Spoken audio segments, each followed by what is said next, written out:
ngayong unang Lunes ng Nobyembre sa Fun in Love with Ron Season 2. Isang tsugot na tsururut na morning, mga ka-fun barkada!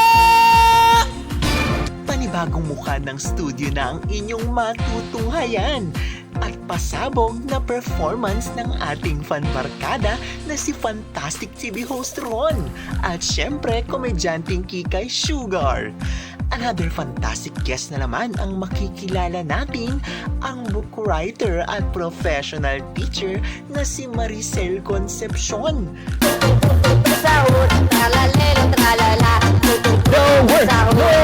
Lower! Ayan, thank you. Tuloy-tuloy pa rin ang labanan ng awitan sa The Real Star. Congratulations kasi yun nga, nakapag-perform na rin sa Kakas. Kaya tuloy-tuloy na ang kasiyahan sa makulay na programa, ang Fun in Love with Ron Season 2.